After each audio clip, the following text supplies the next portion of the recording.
persamaan garis singgung. Apa itu persamaan garis singgung? Persamaan garis singgung adalah persamaan garis singgung kurva y sama dengan fx yang melalui titik x, y. Untuk rumusnya di sini adalah seperti ini: y dikurang y1 sama dengan f atau gradien dalam tanda kurung x min x1. Dengan gradien adalah turunan dari y x. Contoh, persamaan garis singgung kurva y sama dengan x kuadrat min 4x plus 5 melalui titik 3, min 2. Pertama, untuk mencari persamaan garis singgung kurva kita harus punya gradien.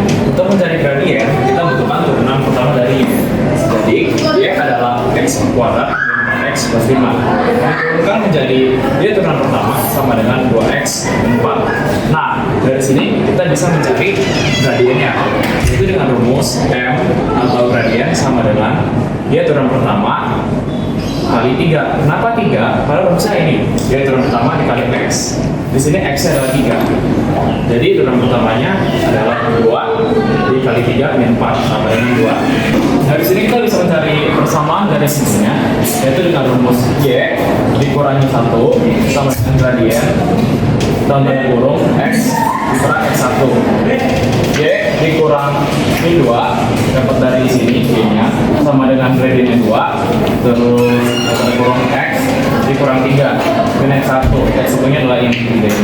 Jadi didapatkan y tambah 2 sama dengan ini tinggal disilang 2x min 6. Dari sini kita tinggal posisinya saja sehingga menjadi y sama dengan 2x min 8. Lalu 2x min y min 8 sama dengan 0. Kemudian lanjut ke persamaan garis normal.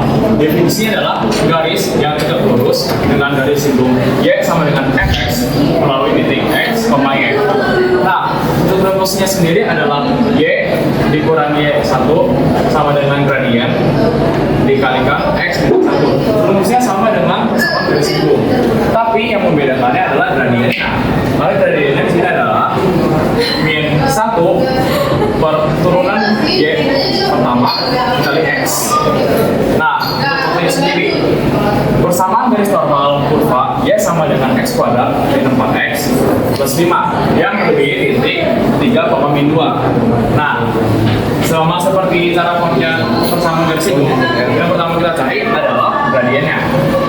Maka untuk mencari gradien kita butuh turunan y pertama, jadi y sama dengan x kuadrat min 4x plus 5. Kita turunkan menjadi y turunan pertama sama dengan 2x min 4. Nah, dari situ kita bisa mencari gradiennya dengan rumus gradien sama dengan min 1 per y turunan pertama dikalikan 3.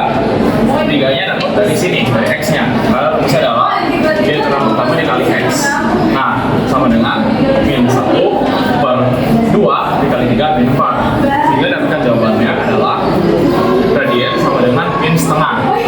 Karena kita sudah mendapatkan gradiennya, yaitu min setengah, maka kita bisa mencari persamaan garis normalnya. Tinggal kita masukkan saja rumus yang ini, y dikurangi 1 sama dengan gradien dalam tanda kurung x min x1.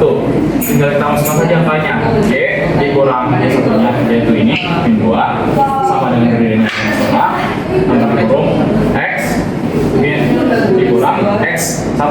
X1-nya adalah 3, maka x min 3 menjadi y plus 2 sama dengan min setengah x plus 3 per 2.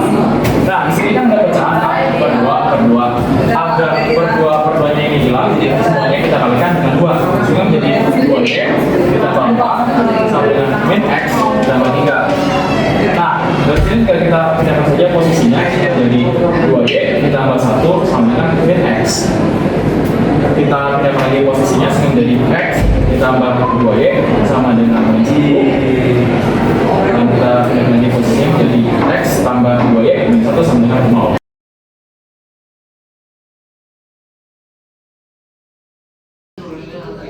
Sekarang saya akan menjelaskan mengenai fungsi naik dan fungsi turun.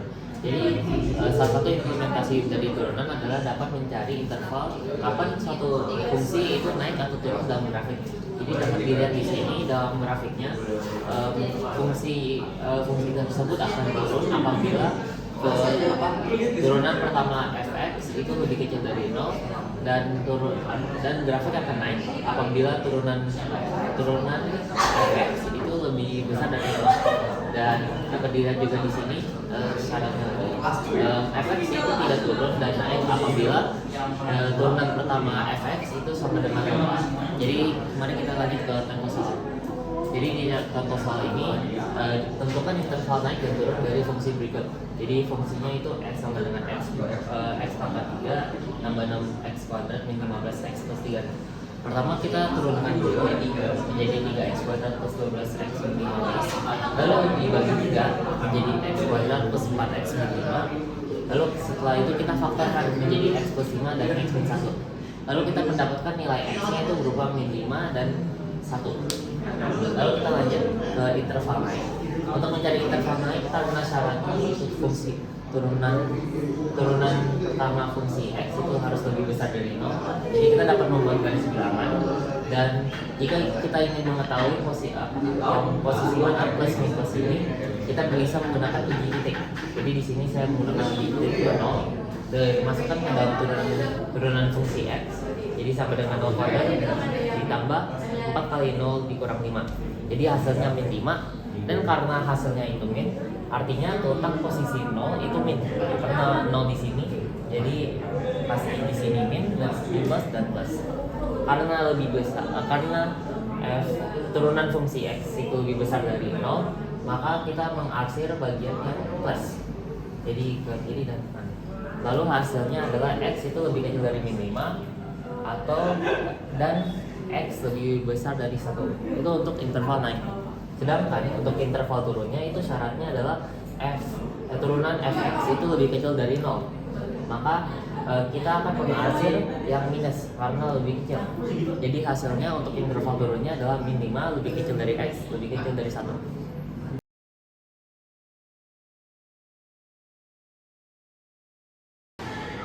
Perkenalkan, saya Regina. Di sini saya akan menjelaskan tentang titik stasioner. Di sini ada kurva, lalu kurvanya itu yang sini naik, itu artinya f aksen lebih besar dari 0, dan yang turun artinya f aksen lebih kecil dari 0, yang naik juga f aksen lebih besar dari 0.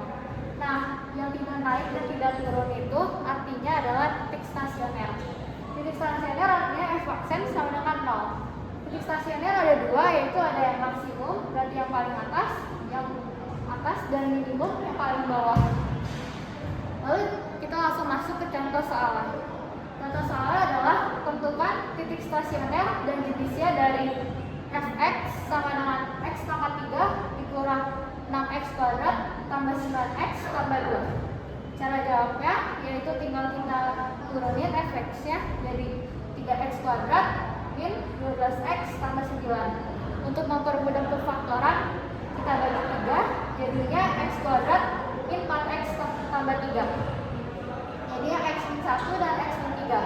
Jadi x sama dengan 1 dan x sama dengan 3.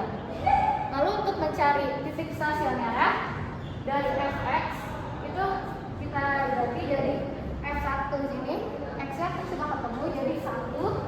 Lalu kita substitusikan jadi 1 pangkat 3 kurang 6 kali 1 kuadrat tambah 9 kali 1 tambah 2. Hasilnya 6. Dan terbukti ketemu y-nya. Jadi 1,6. Lalu yang satunya juga 3 dari sini. Jadinya 3 pangkat 3 kurang 6 kali 3 pangkat 2 tambah 9 kali 3 tambah 2. Hasilnya jadi 2, jadinya 3,2. Lalu untuk mencari garis bilangannya, kita cari juga garis bilangnya dengan cara uji titik. Di sini aku pakai 4 berarti ada di sini kotaknya. Lalu kita cari f aksen x adalah x kuadrat min 4x sama 3.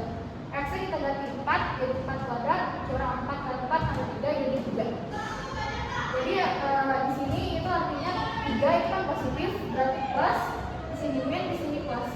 Lalu di sini berarti naik, di sininya ada titik stasioner, lalu turun, di sini titik stasioner.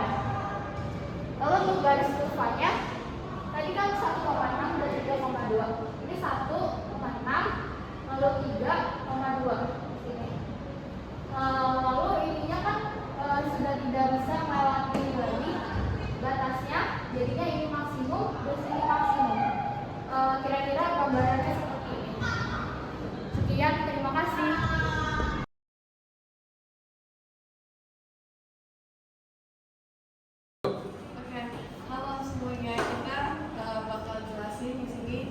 nilai maksimum dan minimum.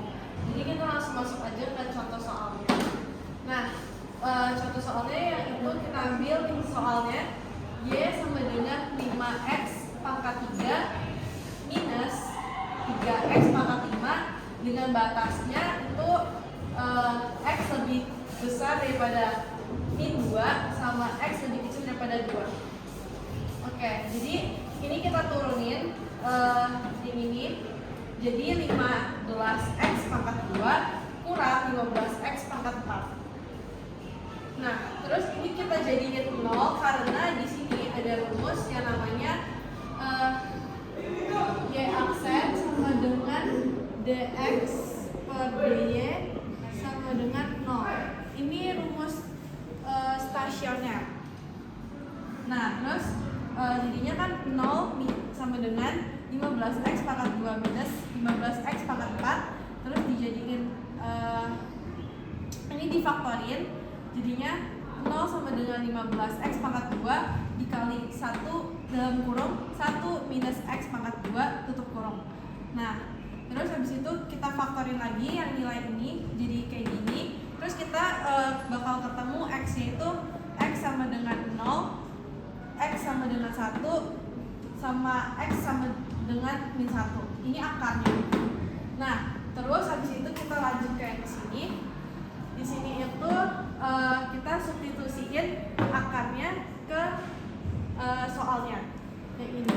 Jadi kita di sini kan ketemu yang x sama dengan 0, jadinya masukin aja hasilnya 0. Terus abis itu x sama dengan 1 dimasukin lagi hasilnya ketemu 2. Terus yang x sama dengan min 1 hasilnya ketemu min 2. Terus kita dapatnya ini yang 2 sama min 2 nya itu dari batas yang dari soal ini ya. Nah, terus jadinya 2 dimasukin, jadinya nilai maksimumnya ketemu 56. Terus yang min 2 nya ketemu nilai minimumnya itu min 56. Oke.